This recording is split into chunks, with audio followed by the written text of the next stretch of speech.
I'm gonna tell you how it's gonna be. You're gonna give your love to me. Your love for me is just gotta be real. I wanna know just how I feel.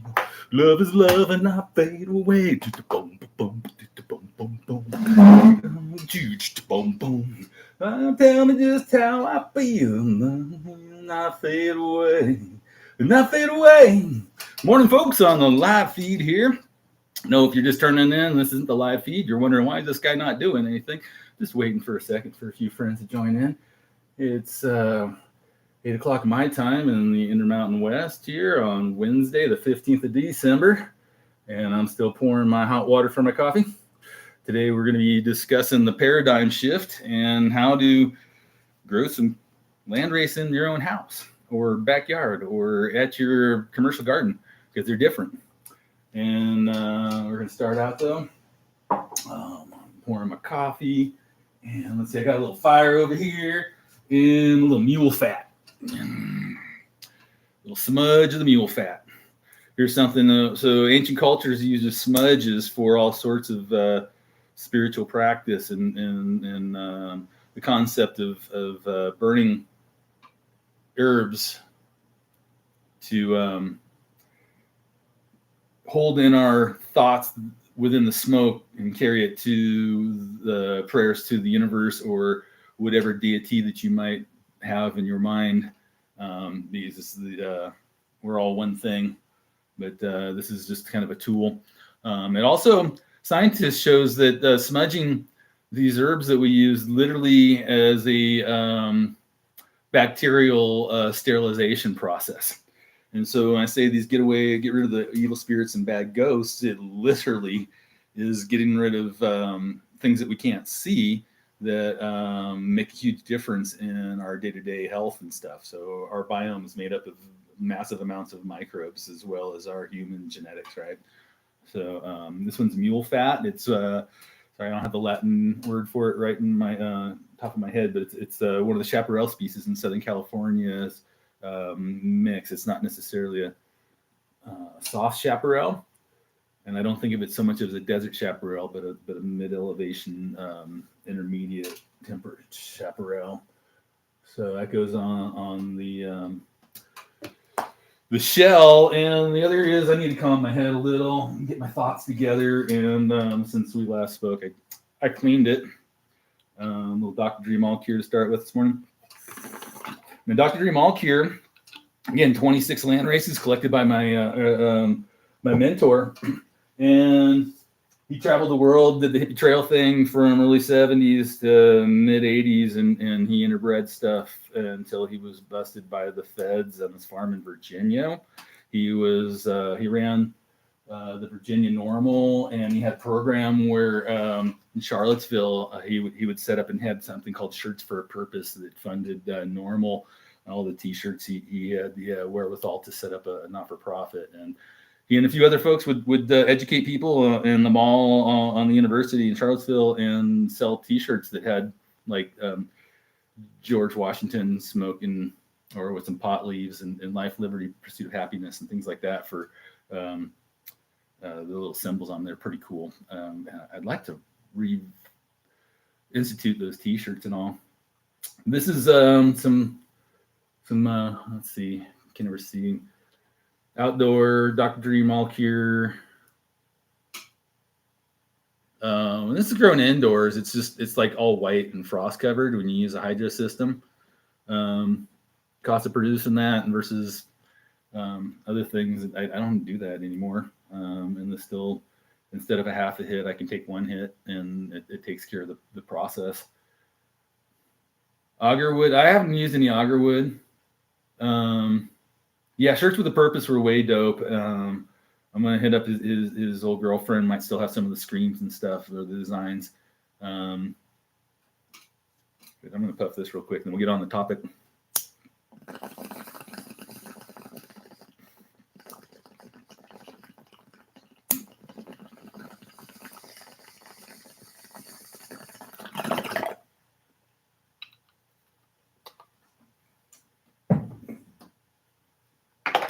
So, Dr. Dream All Cure, all these mashed up land races Again, the feds busted him. Went around his farm and found all his plants and everything, and he's trying to explain. It's like, man, I'm breeding. I'm not growing. I'm not manufacturing marijuana. I'm breeding these sacred plants from around the world. And he's like, look, here, I'm breeding. He shows them underneath all the bushes are all the male plants that he's killed and stuffed and let them, rot out under the bushes. When they pulled all these rotted carcasses of male plants out and added into the weight and plant count.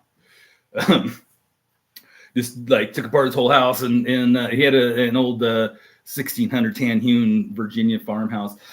And when he got home, he found tucked in the rafters one packet of seed from his life's work that they missed. And so when he brought those to me, and it's like, Alex, you grow the best weed in the world. Please continue. And at the time, it was my brother's Henry Kissinger, which is basically an inbred line of Hindu Kush, and short, dense balls of love, just stank like a skunk and super piney, super sticky. And I meant to have, I'm going to show these one day though, but you see the big bowl I used today. So in college, I'd use lean, and it was basically like the swollen end of the stem. Right. And that's literally the paradigm shift is that weed's way stronger now, and not necessarily that we'd have some higher THC counts, but one hit shit's been around forever. So that was the Hindu Kush, and I crossed it up with the what he called Phoenix because it rose from the ashes, right? All his work, and I crossed those together, back crossed them, and then it crossed with the San Fernando Valley OG Kush, and that's where it's at. And I lost everything due to law enforcement pressures and things like that, and So where we have the Dr. Drew molecule, it's pretty chronic one hit, but it doesn't self. It has it's a very minor intersex issue that would prevent it from being a major commercial production run, because it rarely does blow viable balls, but it does have that little issue. And but on a small operation, you can pick those off, right? It's there. It's there, it's there after you observe it so many times. I know it's there. It's at 14 to 21 days, right? And I can just come in and flip them and they're gone, right? So it's not a problem, but it helps so many freaking people with their ailments from Tourette's to anxiety to pain. And a lot of people have anxiety. They can't smoke the cannabis because a lot of the high THC strains make anxiety way worse and such. So I know this seems like I'm way off. This isn't what the title says, but this is all Landrace polyhybridization mixed to another polyhybrid, right? The OG Kush, and so that's where I'm at right now. And I'm trying to go through, and I had some assumptions in my head 10 years ago, and when I popped my head out of the hole in the desert and started talking to folks in the Probiotic Farmers Alliance, and it took me a year to get Newman's Trust to literally actually send me some pollen to Utah. And then again, through that group, I found out about these laws that I had helped create that became an act of Congress. And I didn't even know, because I was driven out of my position with the state and firefighting for using cannabis as a medicine, but I had this now federal First Amendment right reestablished and backed by an act of Congress. But we don't know. People say you can do anything, but if you don't know you can do it, you don't. It doesn't exist. That's a very real example of it right there. The day I found out that I've had some helicopters fly over, and I wave at them and flip them off, and that's it. People started sending me some through trade. I started the Landrace Traders Club, right? And I've always been the advocate of that kind of the base genetics of whatever it is. That's just my whole process. My grandmother and uncle had specimen garden of hundreds, if not thousands, of specimen plants from around the world, right? For ornamentals and things like that. And grew up around agriculture. I think all this stuff leads into my passion, why, and then also just knowing that people have traveled around. And for instance, my mentor traveled the world, and it's like, dude, you grow some of the best weed I've ever smoked. And he had the first legal 20-acre grow in Washington. Okay, so I'm not just saying, you don't know who I am. Some of you are starting to know me and stuff, but yeah, he would fly in to get his headies, and he's like, I can't even stand what we're growing at our own shop. he was kind of the quiet owner, and I would have taken it over if his crew couldn't match the 70-ton contract weights that they had right off the bat.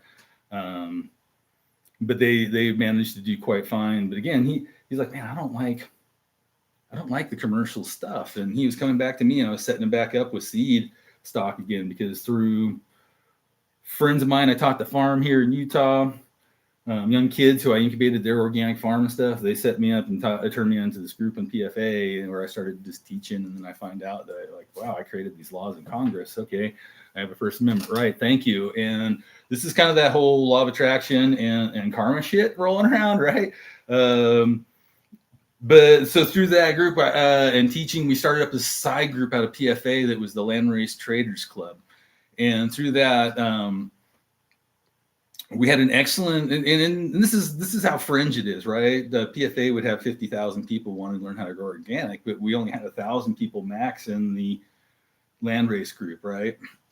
So definitely we're like this little fringe group of weirdos straight up out of the gamut, because salt growers is like, this is massive, and the people wanting to learn organic is a fraction, and then we've got this drop in the bucket, right? So we exist, and we're doing our thing, and I think the group is growing considerably. If I were to open one of these groups today, we'd have a lot more folks, because from that group, we were able to establish groups of medicine men around the world working together, not only to get the seeds out there and around and interchanged and stuff, but we were also able to send FICO to places and help cancer patients out around the world and stuff. It was pretty cool.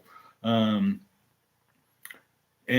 so that's one of the things you can do when you're working with these plants, is just, if nothing else, turn it to FICO and get it to where I'm trying to figure out the lights so y'all can see my tie-dye at the same time. Well, so through these groups, I amassed a pretty large collection of landrace and got into growing it again considerably intensively. So there's literally stuff. How many are there? Right? I haven't looked lately. 90 or so, 120. I'm not sure. Straight landrace, and of those I've grown 40 or so. And we had a cool little database going. This is something that occurred to me while I was thinking through this, what I'm going to talk about. It would be to put together an online database, something like the Leafly, strain, whatever those things are, but specifically for landrace genetics. Okay, where we can come in and chat, and this might not be something I'm trying to teach myself how to make videos here, and going 360, learning blindly, teaching myself how to do IT, and finding all these roadblocks months later that I had known about. So, but having a database that we can come in and just talk about landrace around the world and understand what the different genetics are, and build up an understanding of some of these, because there's so freaking many of them. I would put 5,000 easy, because a lot of places there's different villages, and one side of the hill grows one genetic and the other side grows another genetic, and they're for different uses. And so,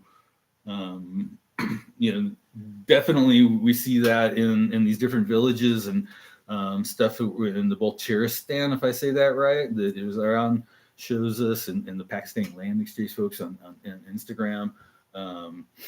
Right, and so each of those little districts and villages have a couple of different genetic areas where they have the farrow and they have the field grown, and the amount of these things is just insane. And so one of my ideas was, when I'm like, everyone's calling their stuff fire, and I came up with pound I smoke bottoms, right? Because everyone, or mids, right? There was fire and there was mids, and everyone was calling their shit mids, and everyone got sick of hearing mids. So I started calling myself stuff pound I smoke bottoms, because the bottoms are good as tops. And the other was, well, I've been calling myself Dragon Slayer for a long time. Favorite landrace, depends on for what I'm doing, right? And there's so many of them, and they're all so different, and they all have so many different uses. That's part of what I'm going to get to today here. But my idea was okay, so I'm trying to find out, how do I restabilize the Dr. Dream All Cure, right? And do I find a similar Hindu Kush was my first initial idea, right? And what I'm going to talk about here is a lot of things that I'm probably changing this whole story, and we'll get into some of what the title is here. But so the real trials and tribulations of stabilizing one of these polyhybrids, and this is one where I even know a lot of its background. Okay, and yeah, no, you don't need to buy 5,000 Landrace strains. That's something else for people who are seed collectors. Support people who do the stabilization and put these in your collection, right? You know, it doesn't hurt to have that prestigious list. It's a beautiful list when you have all the wonderful names from around the world, and you learn geography, right? And so like I love presenting the geography and what little I can find of the lifestyle. But I was really trying to find those solid donkey dicks that you can grow underneath a little light. But the growing styles have all changed. We don't really even need that. I don't need to reproduce a sod plant anymore, do we? Right? And so, but my thought was I really wanted to get this plant back, because after I crossed it to the OG Kush, it got into the scraggly fucking thing that I didn't feel like produced as much. It was all the same level of quality, but it seemed like skinnier stems and etc. So I really wanted to thicken the stem up and shrink down and get rid of all the bottom branching, right? And like I really started collecting these seeds and growing them out and crossing them, back crossing into these land races and observing the land race, observing what happens, right? And go through all of these crosses. But I came up with that concept because I call myself Dragon Slayer since the 90s as part of my firefighting deal. I'm hearing people call stuff fire, whatever, that stuff's fire. And like, oh, okay, what do dragons breathe? Right? They all breathe fire. And so I go through and do a selection on some of these most of these are stabilized land races that I talk about, the cultivars of inbred land race that I utilize to produce the Breath of a Dragon series, which is land race back crosses of Dr. Dream Allcure. Okay. Like right now I am, good morning everybody saying hi and stuff. I'm just trying to keep this train of thought rolling. I never really liked growing sativas, just as a rule of thumb, because we were growing indoors because of prohibition and the difficulties of not knowing the way spectrums work and stuff like that. And like reading DJ Short's writing, you can pick up on some of the things that I did eventually, and it kind of started making two and two, and like depending on where a plant originates on the face of the earth, it responds differently to how you put it in a closet of 12 and 12 light and the spectrum it is in there. Okay, and so DJ could observe like in the early hybridization periods before we got into the super polyhybridization, when you kind of lose some of the stuff unless you really understand the base rudimentary landrace that it all came from. You've got he was moving plants around in the room or the same cut in different positions, and we see the different light angle coming down. Not only that, but the spectrum, because you would have the hybrid. You would mix up like one blue for every four reds, right? And so we started doing that in the early 90s and whatnot. But he would notice like different response underneath the different lights and the angle attack if you had them on the side of the room versus directly underneath in the stretch, okay, and the atoliation, the bud density, and things like that. And so we can hear Brother Toad, who is quite the professor, and everyone should follow Toad and learn from the man. And he'll talk about plasticity in plants, right? And he's working with these polyhybrids. And so when you take a polyhybrid and you change its environment, it's going to adapt to its best possible epigenetic response to its full now polyhybridized genetic package. It has multiple choices, okay? And those choices all come from the base genetic land race, right? And so like Dr. Dream Allcure, I can put it in 10 different environments and 10 different potting soils and planting, and it's going to look a lot different in every one of these things. But one of the things with it is if you've grown it properly in all those systems and you go to smoke it, it's going to do the same thing, right? And like I said, but in an intensive lighting system where you've got two suns and you're feeding it intensively, it's going to produce way more trichoma, okay? And these are all things that are standard understanding that we've gotten when you have the full system dialed in versus doing passive, or here outdoor, my lighting gets really shitty, and the best I can do is pull tarps midsummer. Okay. there's there's plasticity for sure in my polyhybrid, the Dr. Dream Molecule, right? But when, for instance, we take and Azarian will tell us, and he's observed this stuff, and he's coming, and I love what when we talk about all my earlier shows, we talk about like why is sativa still pertinent and why is indica still pertinent, and narrow leaf is one system we can use, and chemovar is another system we can use, and well, Mr. Azarian has come up with a whole nother system. It's awesome. It's derived from our time originally talking about this stuff in the Landrace Traders Club, and it's a derivative of latitude, how far from the equator are you, and elevation, narrow leaf, wide leaf, and then we can even look at fiber and what kind of and he's looking drug type or non-drug type, right? And so adding all of these tools into our communication makes a huge difference. And I mentioned yesterday, the last talk in Tajikistan, and it's a northern latitude, high elevation, narrow leaf, not really wide internodes though. Okay, it was stocky enough, but when you pull them out of their landrace zone or their wild their place they've gone feral or developed over time immortal with the dominant genetic in that package, it's going to have a lot less of that plasticity. Okay.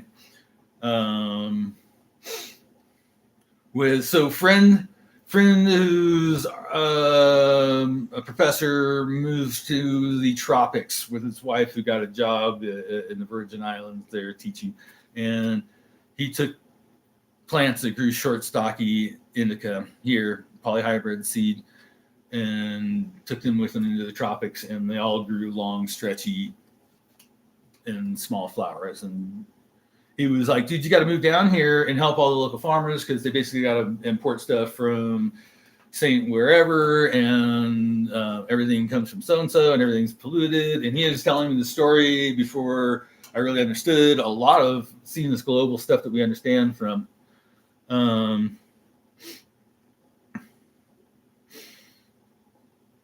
Had I gone there, I would have set them all up with pulling tarps in a greenhouse system, kind of like what, or you have your 12s indoors and you set them out, or your long light indoor in the greenhouse and set them out. It's kind of like what Arjun's done. But the sativa, right, doesn't, if you pull a native sativa, this is stuff I was heading into here with Azarian in the Indian Landrace Exchange, come up with one of the greatest observations he's noted, and I see the same thing, is we don't have plasticity, for instance, in initial flower time of a inbred or a landrace. So when you pull it out, it's going to have that flowering duration is going to be non-plastic. It's going to be fairly solid. There's going to be outliers, okay, and But perhaps growing it in a location over time, again, you can get adaptation that occurs, okay, through those outliers.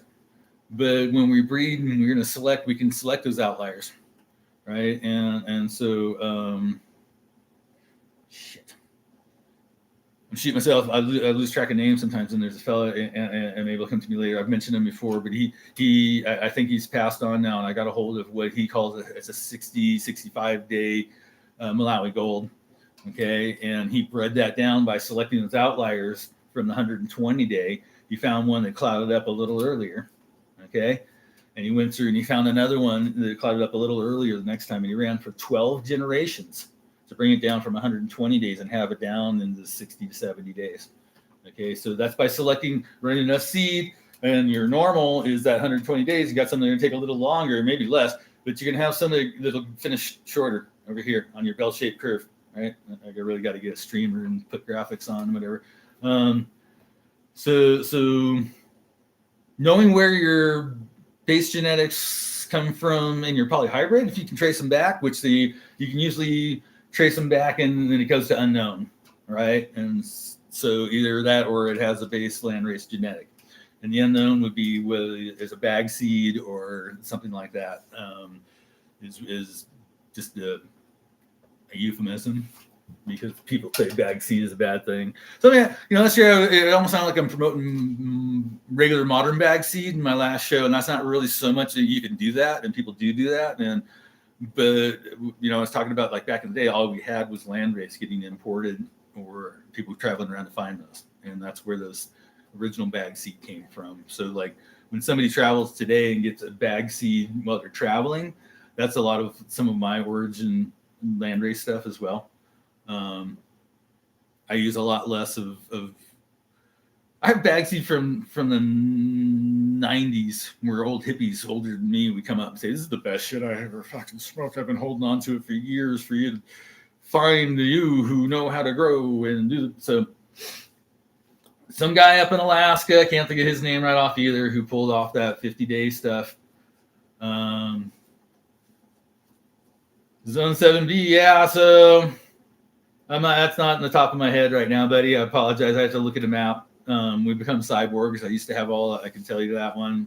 I don't use that stuff. So I'm looking at. So somehow I apologize. Chat got deleted last from Wednesday. All right. So you can follow that thread of stream thought.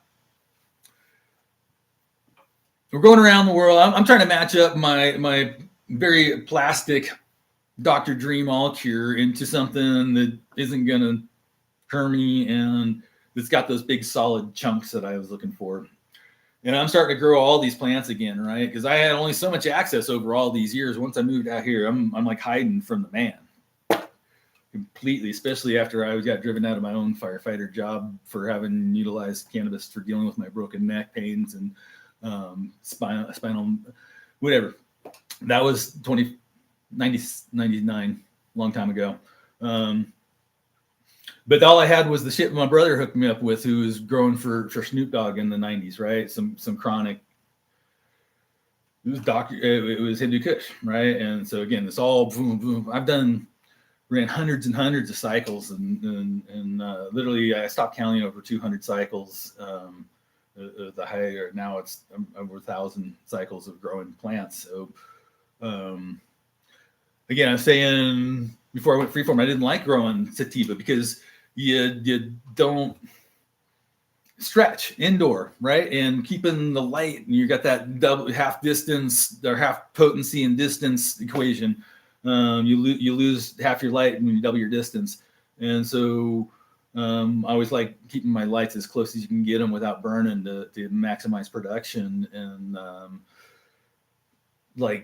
today's styles having lots of light and having it up high, or now everything's changing. Now we have LEDs, right? So I've never been under LED light. That's going to be a whole different group of breeding plants, right? Everything's affected by how it's bred and selected.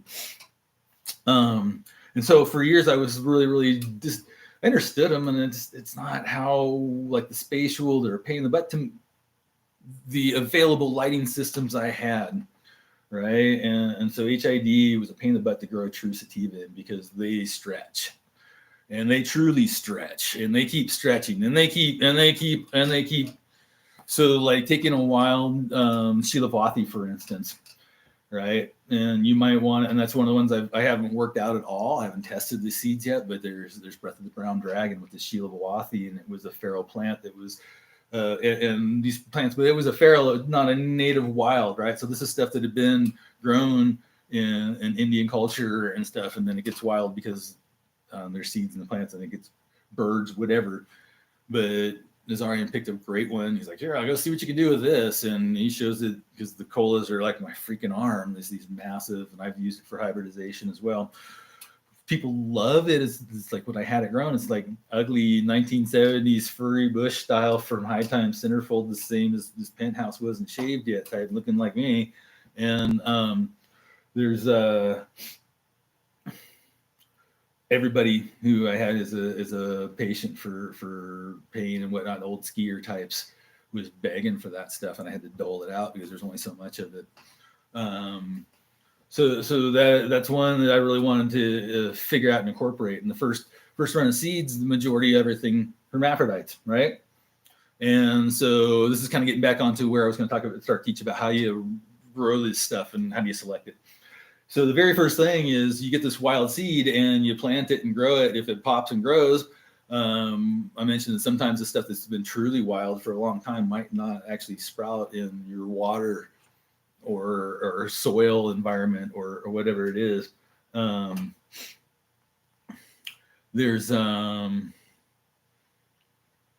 you plant your seed, you get it growing. Some of them do, some of them don't, and you flip them over, or you get your clones, right? You if you want to do that kind of thing, or if you're just going to run it all the seed.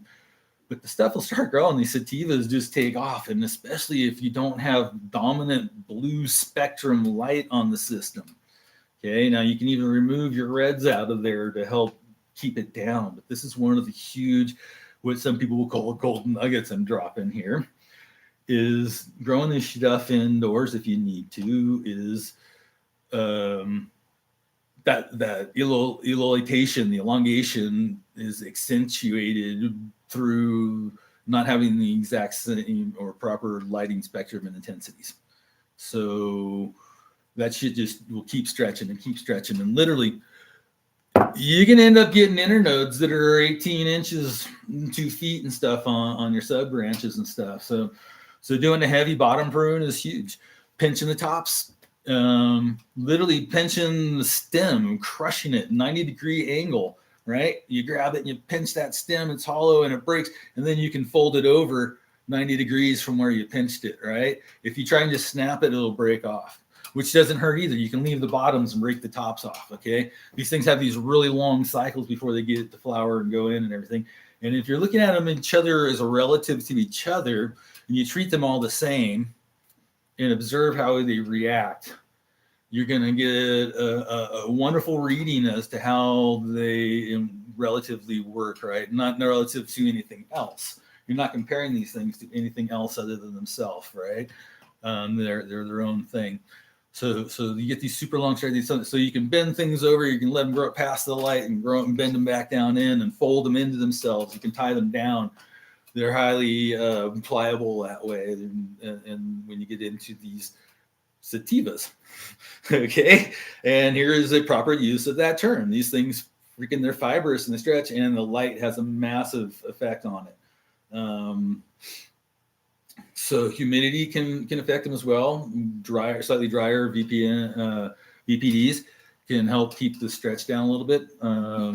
You can also incorporate a heavier defoliation of the fan leaves and expose the nodes so they have whatever light's available directly onto the flowering nodes, and that's where the hormones come to stretch. So yeah, pinch and fold. Somebody mentioned when they recommend planting here, and here is that particular for there, right? And so that's something, you find out where does that people, that culture, that original comes from. When does when do the wild fields grow? Okay, so these are different things, and so when someone plants them in the wild plant, the feral stuff happens. Okay, and so where somebody plants might have to do with when they're able to work the soil, because the clay content, okay, that could be a huge factor. As you work your soil when it's too wet, it ruins your soil and you can't apply your seed. So the process, and some people don't do, then you work to the soil, they go out and they spread the seed and then they rake it over. And yeah, so here we're saying that there's I'm showing that you're gonna have these really long days there. You got that sativa going in there, and you can see which one. And then you're gonna observe that like half of those, maybe 2/3 of those plants are gonna put off balls when you find your females. Okay, so this is where the difficult part gets. If you want to make seeds, you want to get rid of that stuff. But I generally just call those if I'm breeding. It's something that's not like these are the only plants in the world. Like I have 3 or 4 downstairs where there's literally maybe the only fucking plants in the world, and they're all males, and I need to do a reverse on the males, and I don't have the cash flow to buy the chemistry and pay for the lighting and shit. It kind of sucks. But these are literally maybe the only 3 of this genetic left in the world, and it's an old Landrace, basically from New Zealand. Okay, so I have the stewardship. And stewardship's a whole thing we can do a whole show on. What is stewardship? And most people aren't really stewards. So stratification yep, you can always, and you should a lot of times. These seeds have such hard shells that they don't want to pop and stuff. Stratification, I'm sorry. So getting rid of that hermaphrodite versus not getting rid of the hermaphrodite. I find when I get into the polyhybrid, sometimes a little bit of hermaphrodite's hard to separate from the very best chemistry response or like one hit. So like do different breeding tracks depending on if it's something I want to release or if it's something for me. There's but the tough thing here again, I've mentioned this, is without having, I'm going to tap into something controversial. So I almost went to work with Phylos myself and did not, because the pay wasn't sufficient for me to head out and leave my daughter. And that's one of the reasons I'm still in Utah is my daughter. And the other was that I almost sold him my vault or a portion of it. But his entire concept was we're looking for a specific genetic. And it was for the resistance of PM. Okay. And my ethics is that you reproduce everything, all these rare plants or seeds that I have. The gymnosperm needs to be seed expanded first. And their process was, we're buying the seed, we're going to run it, and we're going to do the test on the cotyledon. And if the cotyledon doesn't show that it has this particular marker for disease resistance that we're looking for, we're killing off that genetic stock. And like, yeah, we have a different program. It's totally different from what most people think is the problem with Phylos. And this is literally when people say we're going to start breeding the best plant, and it's what I just said, was they're going to be doing what I just described, buying from people like me a set of genetics and searching for that particular marker that is the disease resistance for PM. Okay. And everybody, because we don't really understand, and this is the whole thing I talk about in prior shows, the disconnect from the scientific mind to the common person who, was doing other things in high school and didn't go on to higher education and has been a cannabis aficionado their whole life. Didn't understand that there's no freaking way he can steal your genetics, folks. He was going to go, he found a particular thing, and it was for growing. He wanted to grow the best field weed possible for commercial production, which is coming. Okay. And he wanted to have the scientific designator code term strains and not steal from yours. He's able to observe, hey, this is where possibly we can find this shit. But there's no way anything could. I don't even think he had this marker really identified at the point yet when I was talking to him. So, but yeah, the money he was offering wasn't sufficient for what, and that's completely different. But I spoke to him quite a bit personally, and the disconnect between what the whole controversy was. The controversy was people are ignorant, in my opinion. And I'm sorry to say that, and people get pissed off and whatever. I have the highest amount of thumbs down, which you can't see, but I can by the percentages of thumbs ups versus whatever. And that's the paradigm shift. Think a little differently about stuff. Anyhow, yeah, like you're observing this stuff, and how do you know? Well, genomics, and that's what brought up Mowgli was genomics. If you have the genomics, you can see this stuff. You can see where the marker is for the intersex, and you can avoid it in the male. Without that, you got to breed in for several generations, or hybridize out. Okay, and so you can hybridize it out to stuff that's already been bred. But if you want to do a preservation run, you might keep the ones that Hermy off to the side, or if they Hermy mild, and just designate this is full preservation and leave it for whatever possible if it ends up being bird food in the future, or if it ends up getting designated to some scientific project that you happen to manifest into your life. Okay, or the probability is this isn't something most people are going to do. Like I said, I showed you the percentages. We have the salt grower groups. We have the people who want to learn how to do organics, and then we have the people who join the Landrace growers group, which was a drop in the bucket, and people doing the things I'm talking about were like, out of the 1,000, there's 3 or 4 of us. Okay, so this is the kind of stuff that like solidifies my First Amendment right to do it. Is to me, it's spiritual. It's beyond just like looking for a good high, or I don't make any fucking money doing this at all. Maybe someday I'll figure it out. Someone will figure it out. And I've had a couple people ask me and it just doesn't, I'm not in a position to fully go. I'm getting there. My daughter's old enough for me to take off now. So Gray Sungrow, that's what this whole show started out is talking about exactly what your comment is. Quote, I see way too many growers nowadays using new terms and ideas and acting like they've known and have been practicing their whole lives. And yeah, a lot of these are even literally new terms. And it's a means of riding a high horse and saying, hey, I'm this guy, right? And here's this loony over here talking like, what is this dude saying, man? Just a whole different truth, a whole different set of facts.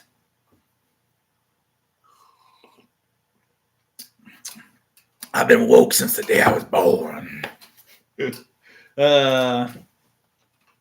So I'm trying to figure out which there's so many, and I go through the Shilavathis. I got the ones figured out which are going to hermaphrodite, and I called them out because I know that's a plant that there's like this stuff's growing wild all over India. I don't really need to preserve that one particularly, but we're going to grow this one out as a cultivar. And so I call out immediately. First thing I do, anything that's got any sign of hermaphrodite is out of there. And then I selected the males that looked most like the ones that were stable. And that's the best thing you can do is smell stem rubs and leaf shapes and things like that. Those are literally so what are some of the things I'm doing though to stress them? You can just grow the plant and see which one's hermaphrodite, right? And that's what most people do when they test their genetics, even as breeders. They're not doing any actual stress testing for the most part. Okay, they just grow them and see if it grows in a normal environment, an advanced horticultural cannabis production system. Without stress response. And so, you can do that and you can observe, okay, is this going to stress just because it's growing in a horticultural system or not? Or you can do more stress testing and check it against cold temperatures, right? Like here, it's now a foot of snow, and yesterday it was almost 60 degrees. We had a pretty crazy dump last night. I almost lost my greenhouse. I had to get up in the middle of the night and knock a foot of snow off. The whole thing was starting to cave. My inflation system is got issues. Anyhow, you can test it against cold, right? So I'm able to test things down and get things tested against super cold temperatures to see if they're stable in other environments as well. Not everyone's gonna be able to do that kind of thing. You can flip the light cycle over and see if these lights stress out, okay? Where your 12 and 12s are in the daytime and your 12 and 12s are now at the nighttime. Okay, so that's when I do actually, I'll move them, I'll flip things indoors and move them outdoors and lights going at night and move them out into the sunlight. One other strategy to mention though for growing these sativas that take 100 days or more is you can flip them indoors in a pot, take them outside and plant them out into the sunlight to finish out. Once they're established, they're not going to revert back. The closer to wild they are, the less propensity they have for reverting to revegetation. They'll just keep flowering and flowering and flowering. And part of that has to do with where they come from on the globe as well, right? So some things are going to be like the indica stuff is definitely tends to re-veg more photo period than the tropical sativas do not. So when I'm running these base genetics again, I can take stuff out, I can flip it in the daylight, I can check it against. If you don't know where your stuff comes from, you can take it out in different times of the year and test it against the light cycle that's growing from the sunshine in your locality and see how it responds. Okay, you can see how long it might take to revert. Right, stuff that's heavy indica most of the year will revert, or most of the summer, I should say, will revert to and within 2 weeks of being in the sunshine, it'll start vegging again. The flowers will start elongating and things. The sativas will take longer if they do. There's trying to just think back to when I ran that Sheila what all I did do with that. I did plant stuff outdoors like that, and I pulled tarps on it, let it cycle and test it against stuff. I hit it with various different pollens of different kinds of plants. I did an open pollination right off the bat with, I think it was 3 males and 3 females is what I ended up selecting with. Second generation, I did more crosses. That's what came out as the Peacemaker, where I crossed the Pakistani Chichal Kush that I used. So that I wanted to spend some time looking at that. Somebody asked me from my personal page to discuss the Pakistani, and that one's interesting because it's right there next to the walking corridor and the origins of the Hindu Kush, which I believe to be the origins of the plant, and both of the pollen studies from antiquity are, you got the Tibetan plateau and you've got the Caucasus, and if you draw a line right between, the average is the walking corridor, and it's literally the middle point is the average, and when you work in statistics and science, that's what you look at. Anyhow, so I crossed the Shilawathi to in the second generation from wild into a well-established Pakistani Chichal Kush. It's been an inbred cultivar at that point, and then is got no more hermaphrodization, right? But in the wild, or when that stuff is newly collected, that stuff has got generally a late or senescence hermaphrodite, where you get the single manners. Okay, and so this is an interesting one. Different types of hermaphrodization also occurs from different base genetic localities around the globe and their position, utilizing the Azarian scale, latitude and elevation type of stuff, right? And so the stuff that we traditionally refer to as indicas tend to have a senescence hermaphrodization issue later in the flowering cycle. If you go hermaphrodite, and then sativa stuff can just blow a hole, depending on where it's from, like a whole branch can blow out. When it's a raw, like a Thailand or Vietnamese, all of a sudden can just a whole branch of male flowers, big huge chunks, and really blow massive balls.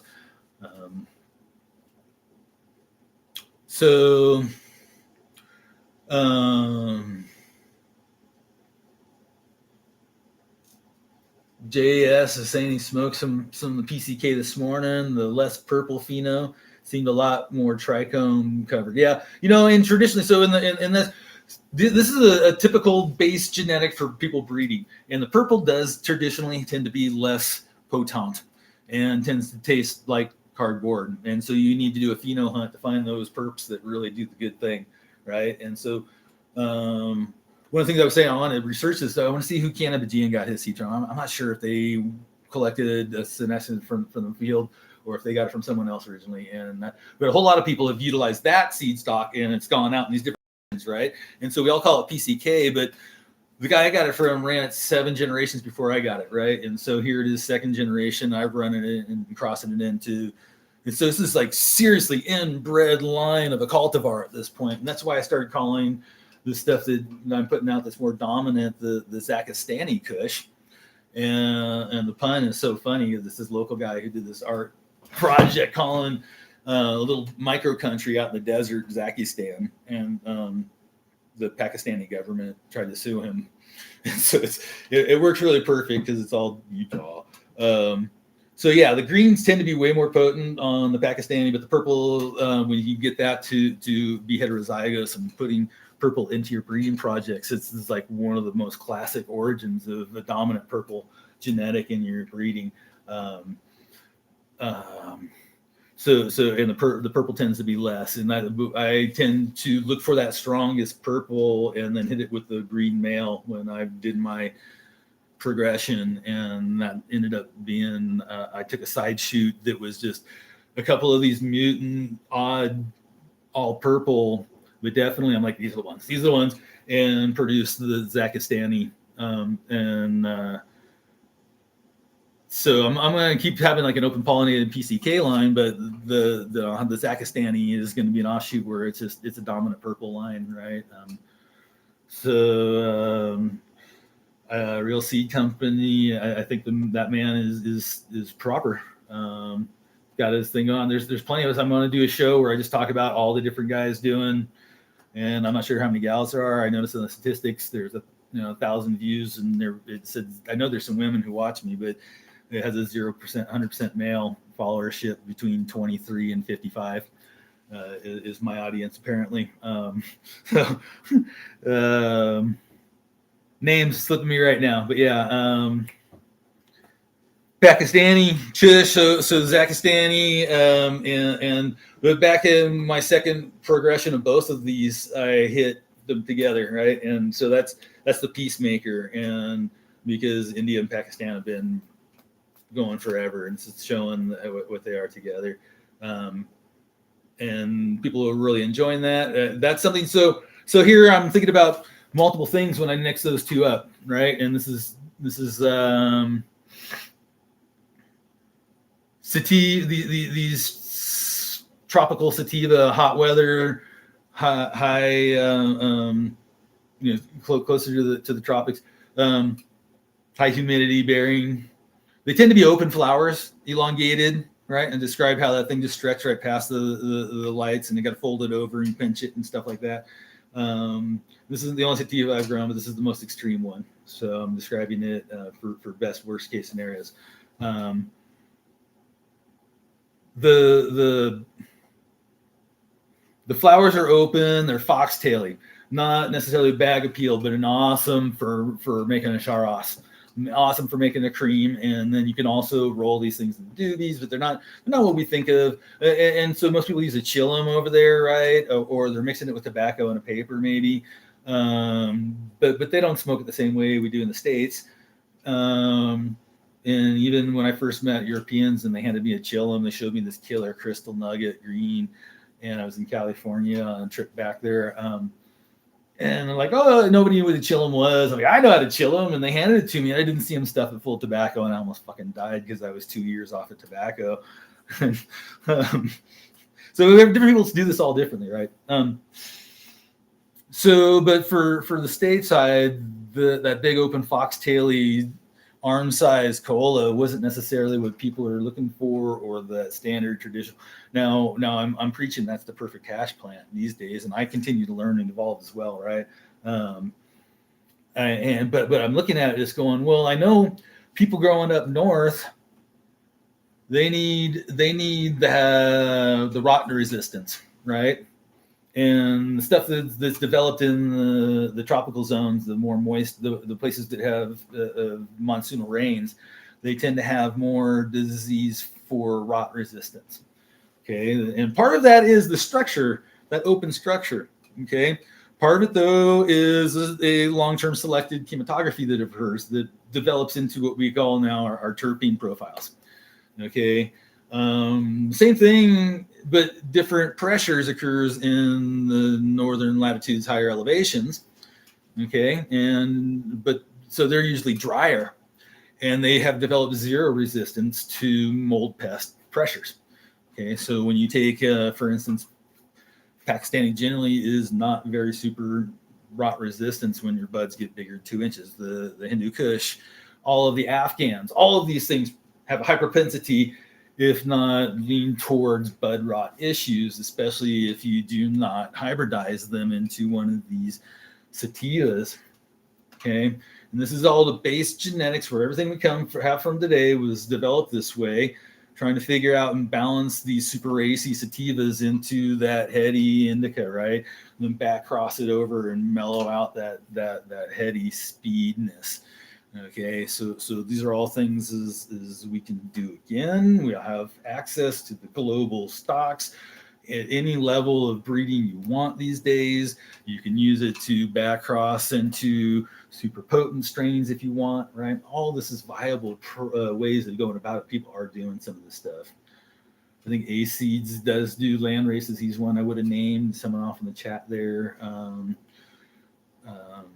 Definitely. And some people don't put out the base genetic of landrace. Some people put them out. There's definitely a lot of the stuff is hidden in some old.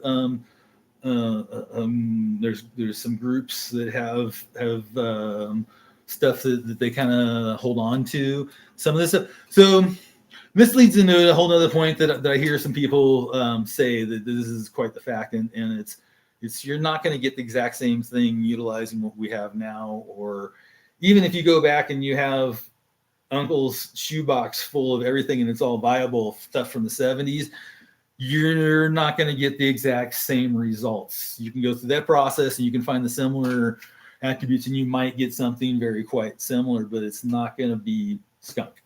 For instance, if we take our Afghan, our Mexican, and our Thai, or whatever way you think that originally happened, because there were several ways that originally happened and came through to what we have, and got bred into stuff today. I have a shit ton of Hindu Kush seeds. I'm doing some inbred lines right now, and I'm about to clean a ton of open pollinated, but there might be some at Daga right now, and I have them direct if you're in the state wise. But yeah, I'm working on, and I'm gonna start feminizing some of these lines as well. So hybridizing so the Peacemaker, I had in mind two things. I wanted to create chunkier buds for people in the tropics, and I wanted to create disease resistant for people in northern latitudes. And so when you do that cross, you're gonna have this bell shape. You have two inbred lines, particularly that feral Shilawathi is fairly. I showed the line of landrace from wild to inbred and stuff, and so it's an old hybrid that became stabilized as a national or regional crop, regional landrace field crop, right, and then spread around in the feral existence as well. A pretty stable, standardized genetic, and so when you cross those two base genetics that have been inbred somewhat, you've got what you have a true F1 with the clumping, and the distribution on a bell-shaped curve is going to be quite standard, where you have a whole bunch of the same and you have outliers. And so, but the results of people so far, it's been more northern. I got latitudes that have grown that, and nothing in the tropics. Seeds went to the tropics and went back to the States. Some of those actually, I'm not sure if they made it down to Jamaica. Fellow was in Jamaica, and when I gave them to them, but they got tested in Oklahoma, or ran out, I should say. So there's those are that, and then you have this base F1 that you can inbreed from or utilize, but it should exhibit those, those attributes we're looking for. Okay. And so if you look back at whatever polyhybrids you're working with, and you can find those base crosses, they're there unless you hit that point in EUC Finder that shows the progeny on most of these known strains, and it hits that unknown. And that, again, is a bag seed or whatever, or a clone, a cut only that they just didn't know what it was, type of thing. So where am I? I'm at 8:58. We've got a full hour of talk in. So yeah, there's no way I can recap everything other than I'm trying to show where the different plasticities originate and develop out to, trying to show where disease resistance originates and how you can select and go back to, and some of these different. So I was talking about, you want to cut out yellow light if you're going indoors. You can flip stuff indoors and take it outdoors to get those longer flowering periods short to deal with your locality. Something I wanted to hit on was pulling tarps, but that's gonna be a whole nother show. But I did touch on that slightly, saying that like where I'm at here, my best light's pulling tarp in midsummer. Trying to go with natural light in the fall sucks because of my tree canopy and things like that.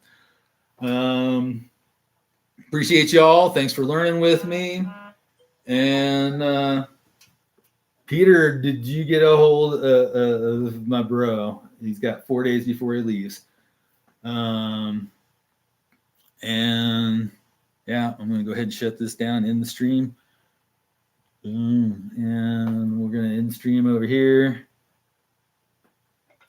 Let's see. I don't know if the stone's on proper. Rotten keys.